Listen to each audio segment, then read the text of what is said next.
Dr. Eleanor Rodriguez never fit in with her coworkers at the Space Observatory in Puerto Rico.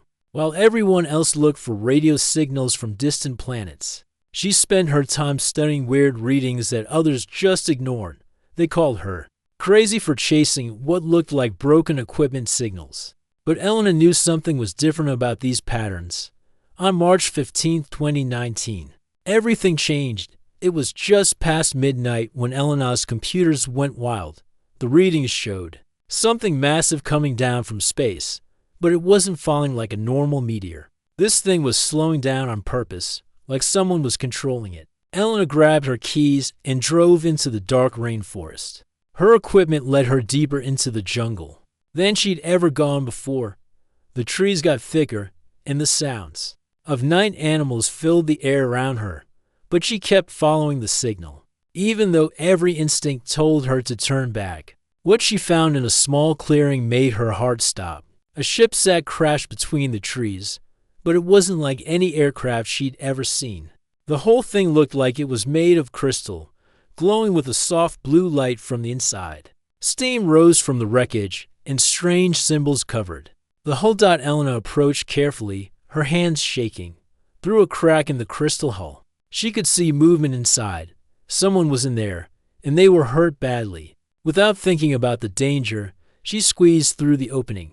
Inside the ship, everything felt different. The air was thicker, and a gentle humming sound filled the space. Advanced technology lined the walls, but Elena couldn't understand any of it. In the center of the ship, lying on what looked like a bed made of light, was a being unlike anything she'd ever imagined. The creature looked almost human, but not quite. Her skin had a soft glow, like moonlight on water. Her hair was long and silver, flowing around her shoulders. She was clearly female, but her features were more refined than any human's. Blood that sparkled like tiny stars covered her arms and face. Elena knelt beside the injured being, her medical training kicking in. The wounds were deep, but as she watched, they began to close on their own. The being's chest rose and fell in a rhythm that wasn't quite human breathing. Suddenly, the being's eyes opened. They were the most beautiful eyes Elena had ever seen, like looking into the depths of space itself, filled with stars and galaxies. But they also held pain and fear. Then something impossible happened. The being spoke, but not with her mouth. The words appeared directly in Elena's mind, clear as her own thoughts. Please. The voice whispered in her head. I need help. I am Princess Zerathel of the Kethmern people. My ship, it was damaged in battle. I crash-landed on your world by accident. Elena's scientific mind struggled to process what was happening. She was talking to an alien being, a princess from another world, but looking at Zerathel's injuries and the fear in her eyes, Elena's human instincts took over. I'm Elena, she said out loud, not knowing if Zerathel could hear her. I'm a scientist. I want to help you. Zerathel's eyes brightened slightly. You can hear my thoughts. That's unusual for your species. Most humans cannot receive telepathic communication. Elena helped Zerathel sit up slowly. The princess was weak but getting stronger by the minute. Her wounds continued to heal at an incredible rate, leaving only faint scars that looked like silver lines on her glowing skin.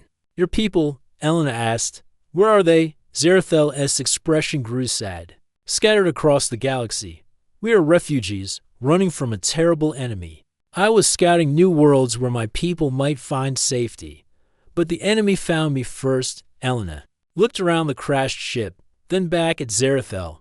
She had two choices. She could call the authorities and let them handle this first contact with an alien species. Or she could trust her instincts and help this being who clearly needed assistance. The decision wasn't really a choice at all. Elena had spent her whole life studying the stars, wondering if we were alone in the universe. Now she had her answer sitting right in front of her, injured and afraid. There was no way she was going to let anyone hurt this princess who had come so far from home. Can you walk? Elena asked. Zerathel nodded, testing her legs. I think so, but my ship is badly damaged. I cannot repair it alone, and I cannot contact my people without it. Elena made up her mind. There's an old research station about 10 miles from here. It's abandoned, but it has power and supplies. We can hide there while you recover and figure out how to fix your ship." As they prepared to leave the crashed vessel, Zerathel grabbed Elena's arm. Her touch was warm and somehow comforting. "Elena of Earth," she said in Elena's mind, "you are taking a great risk to help me. My enemies are dangerous, and they will not stop hunting me. Are you certain you want to do this?" Elena looked into those star-filled eyes and saw not an alien monster, but a frightened young woman far from home. "Yes," she said firmly, "I'm certain." Together, they left the crashed ship and began their journey through the dark forest. Elena had no idea that her decision to help one alien princess would soon change the fate of 2 entire worlds. All she knew was that someone needed help, and she was going to provide it, no matter what the cost. As they walked through the jungle, Zerathel shared more of her story. Her people had once lived in peace on beautiful crystal cities that floated among the stars, but war had come to their home, brought by a cruel empire that conquered other worlds and enslaved their people. "My father sent me to find safe worlds where the survivors of our race could rebuild," Zerathel explained. "Your Earth seemed promising. Your people show both creativity and compassion. But I was discovered before I could complete my mission." Elena listened in amazement as they made their way to the research station. She was hearing the story of an entire alien civilization, and she was probably the first human to learn that. We weren't alone in the universe. The old research station sat empty and dark when they arrived. Elena used her access codes to get inside and turn on the power. The building had been used to study weather patterns, but it had been abandoned for years. Now it would serve as a hiding place for Earth's most important visitor. As Elena helped Zerathel get settled, she realized that her life as a simple scientist was over. She was now part of something much bigger, a story that would determine whether humanity would join the galactic community or remain isolated and alone. But first, she had to keep one alien princess safe, and that was turning out to be much harder than she'd expected.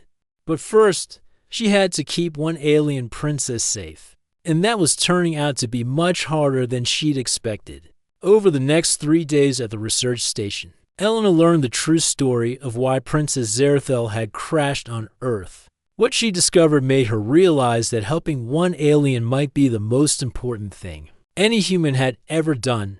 Zerathel was getting stronger each day. Her wounds had healed completely, leaving only faint silver marks on her glowing skin. But Elena could see that the princess carried deeper wounds, the kind that don't show on the outside. "Tell me about your people," Elena said one evening as they sat together in the station's main room. She had brought food from her own supplies, though Zerathel seemed to need very little to eat. Zerathel, as star-filled eyes grew distant. "We were once a great civilization. My people lived in floating cities made of crystal that drifted between the stars. We were explorers, scientists, artists. We had no armies because we had no enemies. War was something we only read about in the histories of other worlds." Elena listened, fascinated. "What happened to change that?" "We made a discovery that changed everything," Zerathel continued. "Our scientists learned how to travel faster than light itself. We could cross the galaxy in weeks instead of centuries. We thought it was the greatest achievement in our history." But Elena could sense the sadness in the princess's telepathic voice. "It wasn't, was it?" "No," Zerathel replied. "Our faster-than-light travel created energy signatures that could be detected across vast distances. We had been hidden in our remote star system for thousands of years. But suddenly we were sending signals across the galaxy every time we used our new technology." Elena felt a chill run down her spine. Someone noticed. The Vorthan Collective, Zerathel said, and Elena felt waves of fear and anger through their mental connection. "They are an empire that conquers worlds and enslaves entire species. They had been expanding across the galaxy for centuries, but they had never found us until we started using faster-than-light travel through their telepathic link." Zerathel showed Elena images that made her gasp. Massive black ships shaped like daggers filling the sky above beautiful crystal cities. Explosions that turned entire continents to ash. millions of people running in panic as their peaceful world became a battlefield. The attack came. Without warning, Zerthel continued. We had no weapons, no armies, no way to defend ourselves. In 3 days, they destroyed our home world and scattered my people across the galaxy.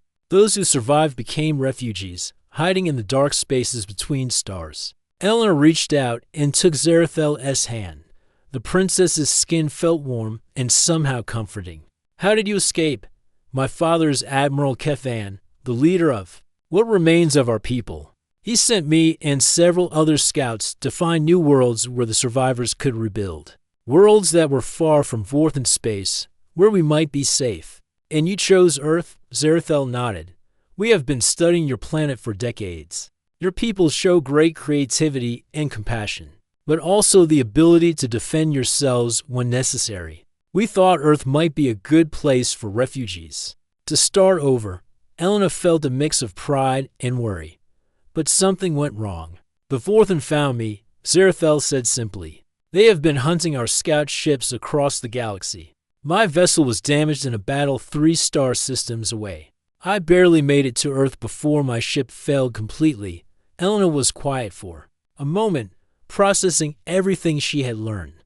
Then a terrible thought occurred to her. Zerathel, if the Vorthan were chasing you, do they know you came here? The princess's expression grew grave. Yes, they were tracking my ship when I crashed. They know I am here, and they know Earth exists. Elena's heart started beating faster. What does that mean for us? The Vorthan will come, Zerathel said quietly. They will arrive within weeks, maybe days.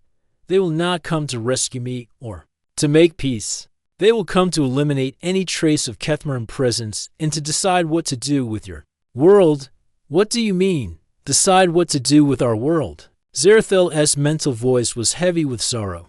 The Vorthan see only 2 types of planets, those they can use as resources, and those they must destroy as threats. If they decide Earth is valuable resources, they will conquer it and enslave your people. If they decide humans are too dangerous to control, they will destroy your entire planet. Elena felt like the world was spinning around her. How can we stop them? Your people cannot fight the Vorthan alone, Zerathel said. Their technology is far beyond anything humans have developed. But there is hope. What kind of hope? My father's fleet is still out there, hiding in the dark between stars. If I can contact them, if I can warn them that the Vorthan are coming to Earth, they might be able to help defend your world. Elena leaned forward. How do we contact them? My ship has a long-range telepathic communication device. If I can repair it, I can send a message across the galaxy to any surviving Kethmaran vessels. But the ship is badly damaged, and I cannot fix it alone. Elena didn't hesitate. I'll help you. We'll fix your ship together. Elena, you don't understand. The danger. If the Vorthan arrive before I can send the message, they will destroy both of us. And if your government discovers what we are doing, they might stop us to try to negotiate with the Vorthan themselves. Would that work? Could our governments make a deal with these Vorthan? Zerathel's expression was sad but firm.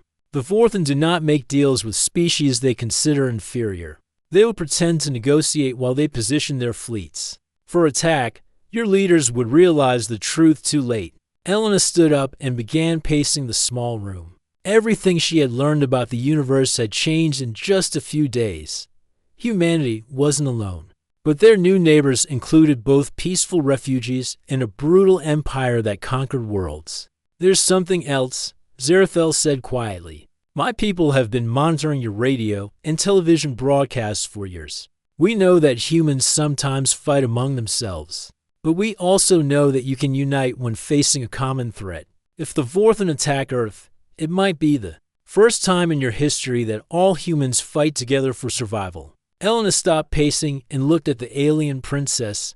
You really think we can win? I think you have something the Vorthan don't expect, Zerathel replied. You have hope, and you have the ability to surprise your enemies. My people had neither when we were attacked, but if we work together, if humans and Kethmaran fight side by side, we might have a chance. Elena made her decision. Then we fix your ship.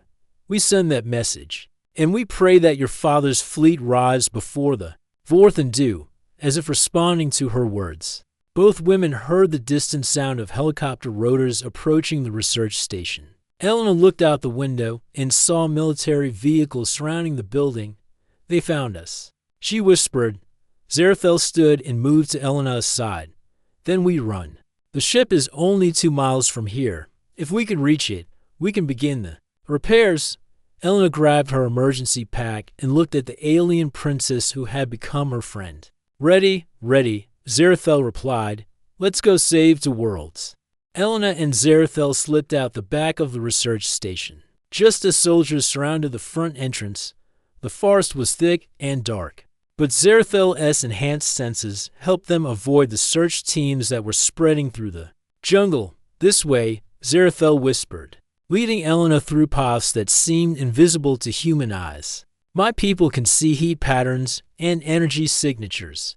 The soldiers are using flashlights and night vision, but they cannot see us if we stay in the cold shadows. They move silently through the undergrowth, hearing dogs barking in the distance and helicopters circling overhead. Elena's heart pounded as she realized how serious this had become. The military wasn't just looking for a crashed meteorite anymore. They knew something important was hidden in these woods. How did they find us so quickly? Elena asked as they paused behind a fallen tree. Your government has been monitoring unusual energy readings since my ship crashed. Zerathel explained. They probably detected the power signature when I was healing.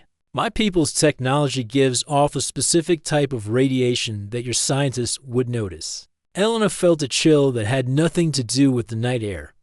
What happens if they catch us? They will separate us, Zerathel said simply. They will study me like a specimen and question you as a security threat. Meanwhile, the fourth one will arrive, and both our peoples will be defenseless. After 2 hours of careful movement through the jungle, they reached the hidden cave where Elena had moved Zerathel's damaged ship.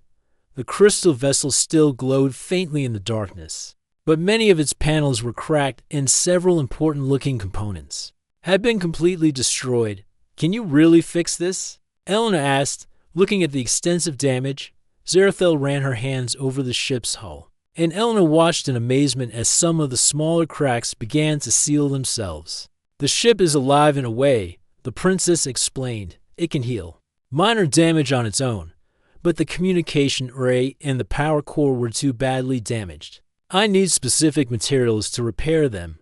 What kind of materials? Rare earth metals, crystalline structures, and some components that exist only in your planet's magnetic field. Zerathel showed Elena a mental image of the items they needed. Most of these things can be found at your universities and research facilities. Elena's mind raced. I know where to get some of these things, but I can't just walk into laboratories and take equipment. I need help. Is there someone you trust? Someone who would believe our story? Elena thought of her old friend Dr. James Chen, who worked at the university's physics department. They had been study partners in graduate school, and he had always been curious about the possibility of alien life. More importantly, he was one of the few people who would listen to Elena's wild story without immediately calling the authorities. There is someone, Elena said, but reaching him will be dangerous. The military is probably watching all my known contacts. Then we must be creative. Zerathel replied. Can you contact him without the authorities knowing?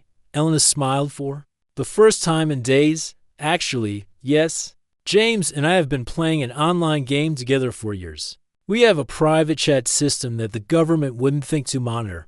While Zerathel worked on the ship's self-repair systems, Elena used her laptop to log into the game. She found James online and started a conversation that would sound innocent to anyone listening, but would convey the urgent message to someone who knew her well.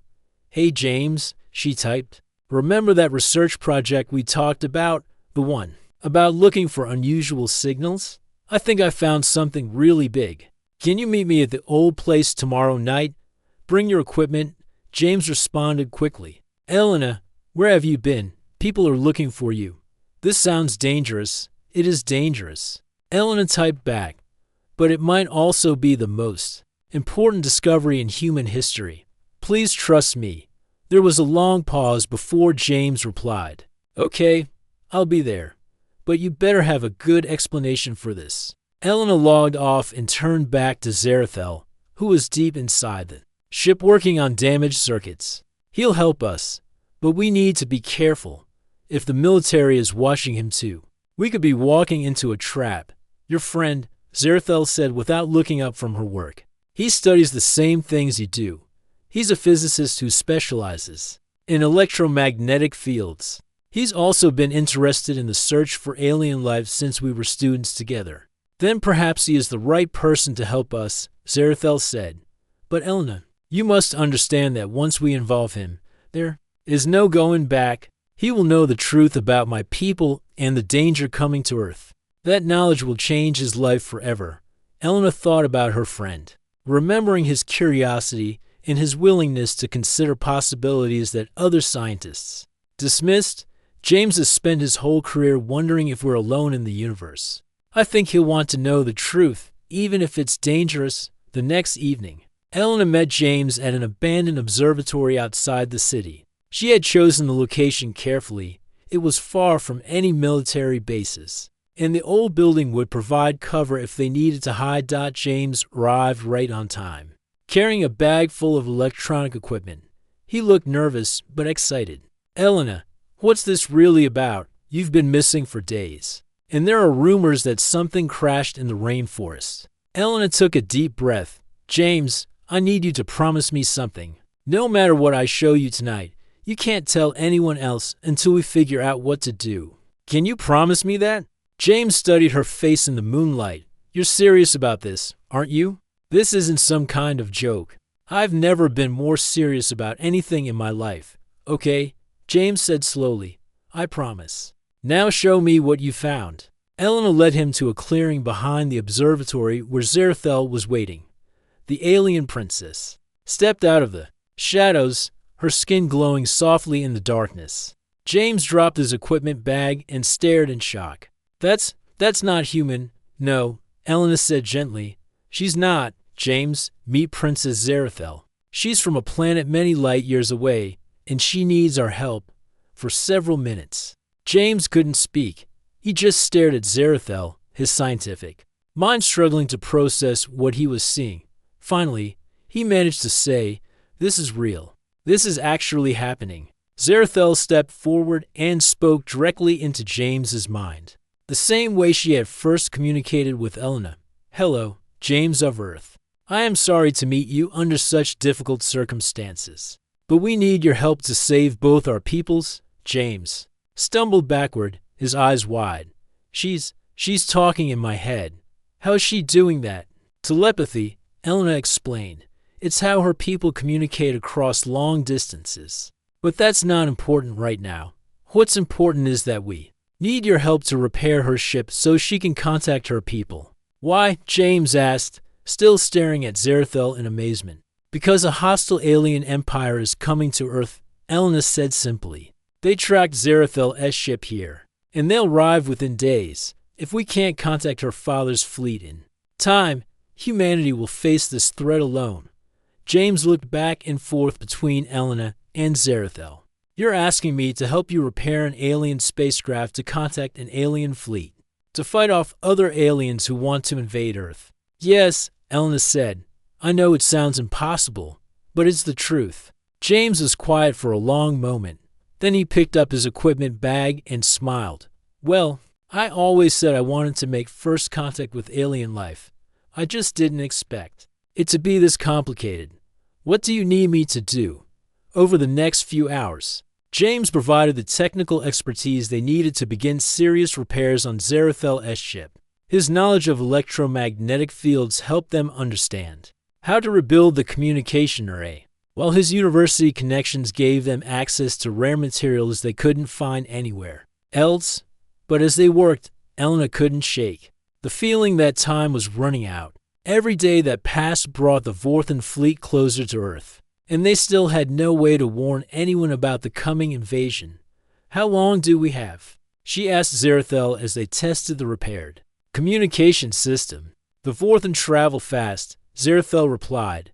3 days, maybe 4. If we cannot send the message by then, it will be too late. Elena looked at James. who was connecting the last of the replacement components. "No pressure," she said with a weak smile. "Actually," James replied, "this is the most excited I've been about anything in years. We're about to send the first message from Earth to alien civilizations. Even if we're asking for help, it's still the most important moment in human history." As the communication array hummed to life, Elena realized that her friend was right. Whether they succeeded or failed, nothing would ever be the same again.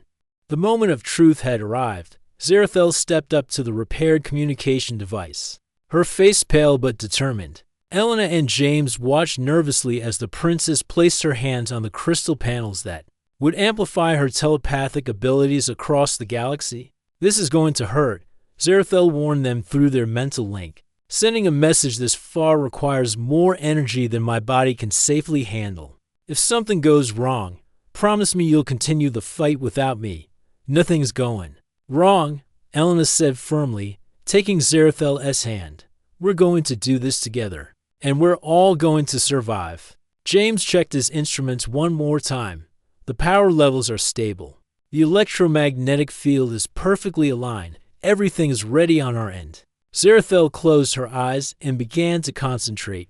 The crystal communication array started, glowing brighter, and Elena felt waves of mental energy building around them.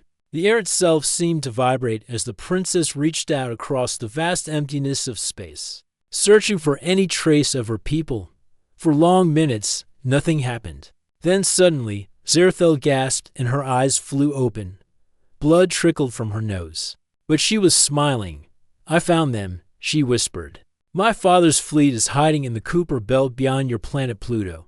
They received my message. And they're coming." Elena felt a surge of hope, but it was quickly replaced by new worry. "How long until they get here?" 12 hours, Zarathel replied. "But Elena, the Vorthen are closer than we thought. They'll arrive in just 6 hours." James looked confused. "Wait, so the bad guys get here first?" "Yes," Zarathel said, her expression grave. "There will be a battle above your world. But now at least we have a chance." Elena's mind raced. "We need to warn our governments. The military needs to know what's coming. Will they believe us?" James asked.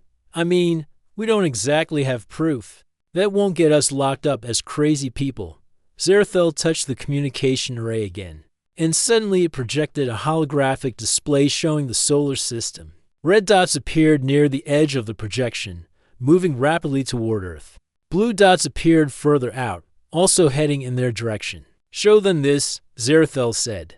"Your telescopes should be able to detect these ships now that they're close enough. The evidence will speak for itself." Eleanor grabbed her phone and started calling everyone she could think of, colleagues at the observatory, contacts at NASA, anyone who might be able to get word to the right people. Most of them thought she was having a breakdown, but a few agreed to check their instruments. Within 2 hours, the calls started coming back. Telescopes around the world were detecting massive objects moving through space at impossible speeds. The objects were clearly artificial and definitely not from Earth. Meanwhile, Zarathel was using the communication array to coordinate with her father's approaching fleet. Through their telepathic link, Elena could sense the reunion between father and daughter across the vast distances of space. "Admiral Kethan is bringing 12 ships," Zarathel reported. "It's all that remains of our once great fleet.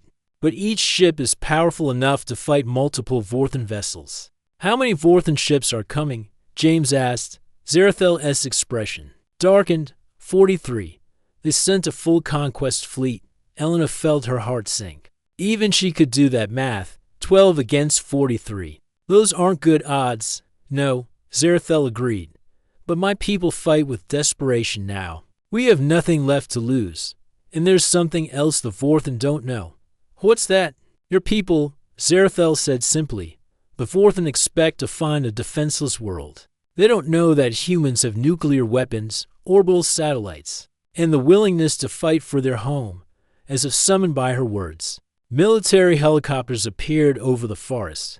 But this time, they weren't hunting Elena and her friends. Colonel David Stone, the officer in charge of investigating the crash, had finally accepted that they were dealing with something beyond normal military experience Elena, James, and Zerathel were brought to a secure command center that had been hastily set up in a nearby military base. Instead of being arrested, they found themselves at the center of humanity's first war council with an alien ally, General Patricia Williams, the highest-ranking officer Elena had ever met. Listened to their story with grim attention. Around the conference table sat representatives from every major military and space agency on Earth. So let me understand this correctly, the general said. Hostile aliens will attack Earth in 4 hours. Friendly aliens will arrive to help us 6 hours. After that, and our best hope is to survive long enough for the cavalry to arrive. That's about right. Elena confirmed. What can you tell us about these Vorthan ships? Colonel Stone asked Zerathel. The alien princess created another holographic display, showing detailed schematics of Vorthan vessels. They rely on energy shields and plasma weapons. Their ships are fast but not very maneuverable. Most importantly, they're not used to facing organized resistance. What do you mean? General Williams asked. Every world the Vorthan have conquered was taken by surprise, Zerathel explained. They attack before the target species can organize a defense. But you know they're coming.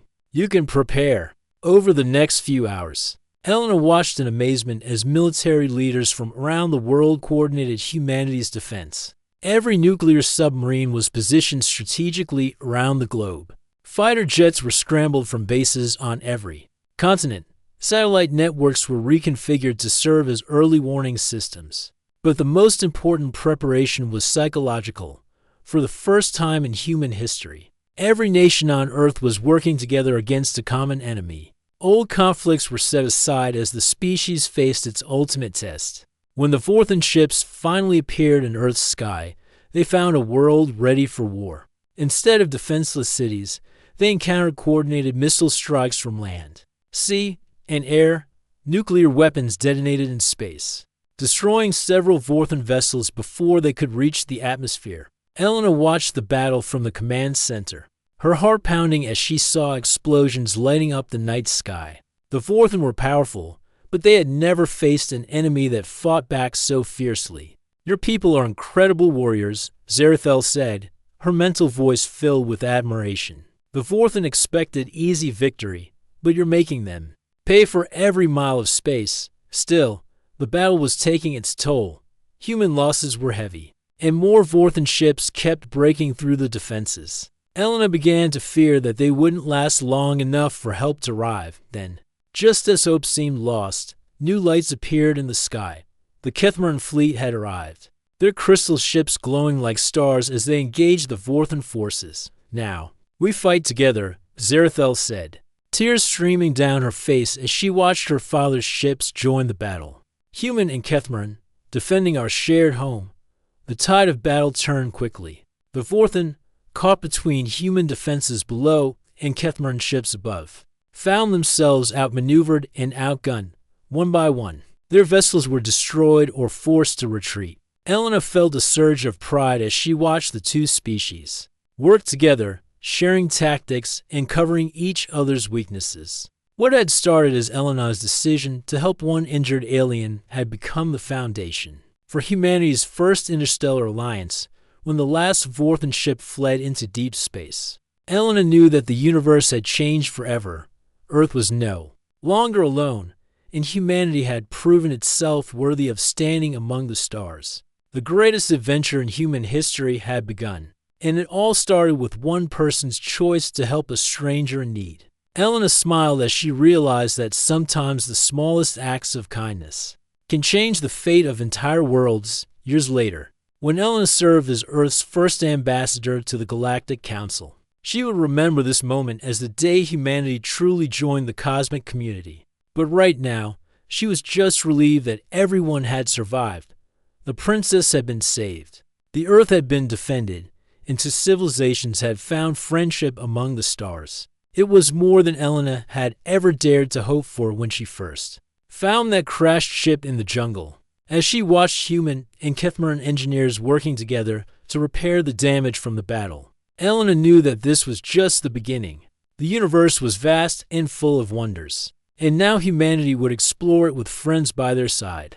The greatest story in human history had ended not with conquest or defeat, but with the simple power of people choosing to help each other when it mattered most.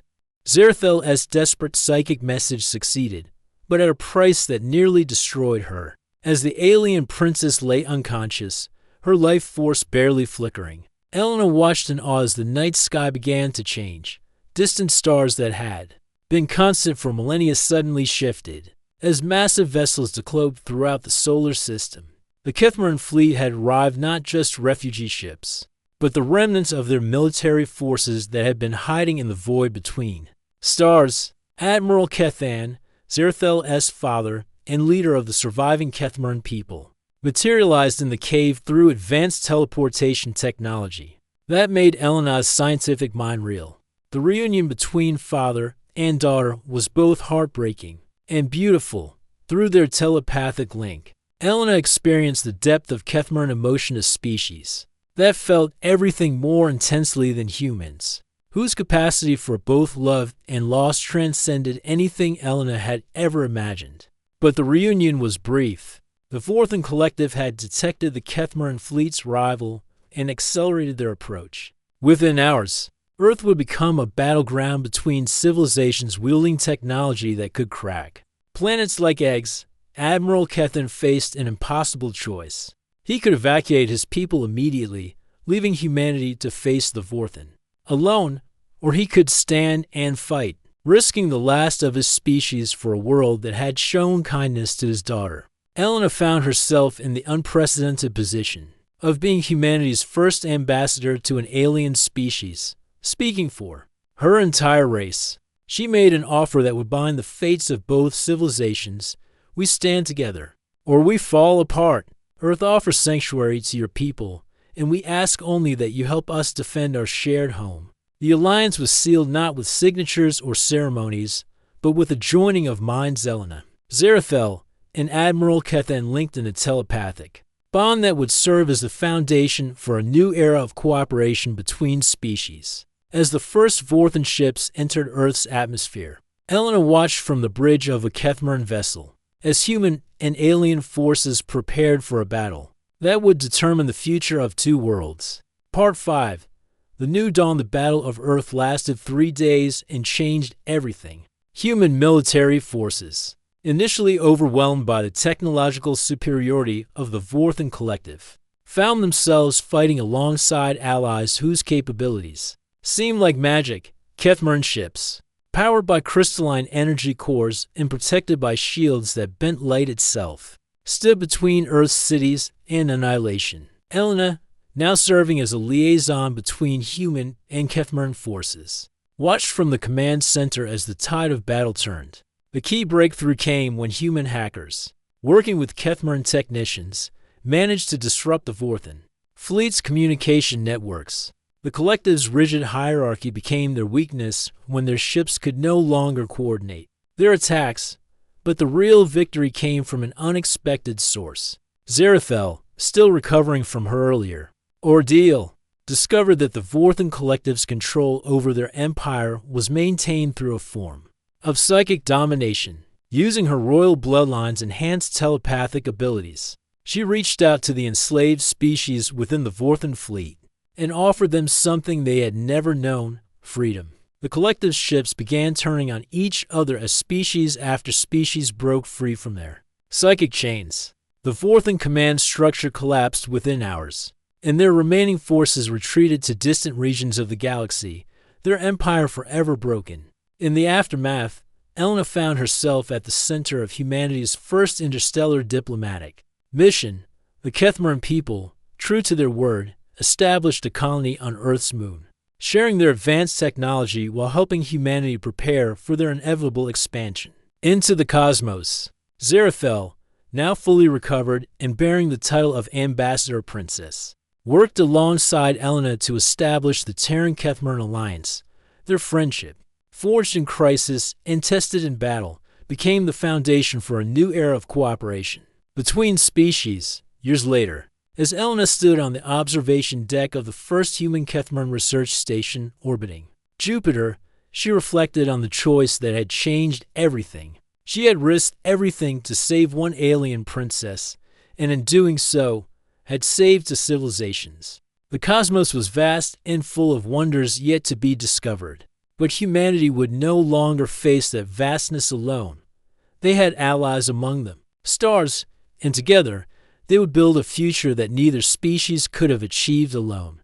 The story of Elena Vasquez and Princess Zarathel became legend, a reminder that sometimes the fate of worlds can hinge on the courage of a single individual willing to do what is right, regardless of the consequences. Epilogue. Legacy. 25 years after first contact, Dr. Elena Vasquez Kethmer, she had taken a hybrid name to honor both her human heritage and her adopted Kethmer family served as the first human member of the Galactic Council, a governing body that now included 17 different species liberated from the Vorthan Collective. The Earth-Moon system had become a beacon of hope throughout the galaxy, a place where different species could coexist and thrive. Children of both races grew up learning each other's languages, sharing knowledge and dreams that would have been impossible for either species to imagine alone. And in the archives of the Terran-Kethmern Alliance, Elena's personal journal from those first crucial days was preserved as a testament to the power of individual choice